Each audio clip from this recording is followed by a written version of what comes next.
Well, good morning. Today is Wednesday of Holy Week, and we are continuing in our Holy Week devotional video series. Hopefully, you've already been reading in our written devotional that I've written for our church family, as well as our daily reading guide, guiding you through Holy Week. Well, today's Wednesday. We hope to see you tonight for service at 7 o'clock, and we're going to wrap up our Cries from the Cross series as we look at the cry of contentment, the last thing that Jesus cried on the cross. But before we do that, I want to turn your attention to this morning's devotional that I wrote, and I entitled it, Deception in Silence.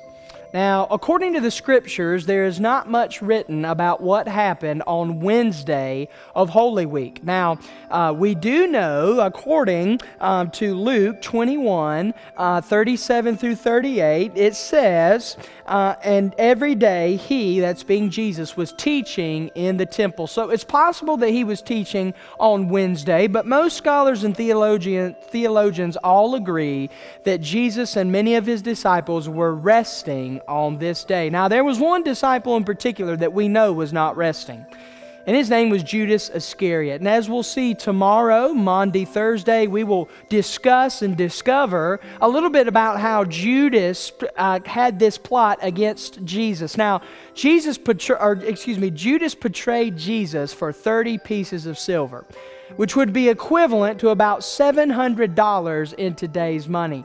In my opinion, that's not a whole lot of money at all for the King of Kings and Lord of Lords to be handed over. Now, according to Luke 22, verses 1 through 2, that shows us that on Wednesday of Holy Week, the Pharisees and scribes were trying to figure out a way to betray or to get their hands on Jesus and to kill him. They were fearful and worried about what the community would think because many people were following Jesus. But what all I see through this, and I wrote about this morning, was we see deception thrives in silence. Often Wednesday of Holy Week is known as Silent Wednesday. There's not a whole lot that happens, but there was a lot going on in the mind of Judas and in the minds of the religious leaders to literally turn the tables on Jesus. And Jesus knew this was going to happen. This didn't catch him by surprise. We know he's omniscient. We know he's all-knowing. But the players in the game of what happened the time in the week of Holy Week, Wednesday is a very important day. And I want you to see that although Judas and the religious leaders thought that deception was thriving in silence, in all reality, it was as loud as could be, because it would be revealed on Thursday. Now, I want to ask you before we close this morning's devotional video, are there any compartments in your life where deception seems to thrive?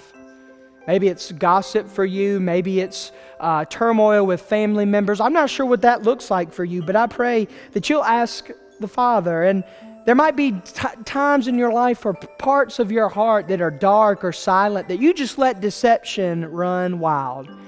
If Satan tries to tempt you in the way that he tempted Judas Iscariot, I want to encourage you that whatever that deception that Satan wants you to waller in, why don't you put that in the light?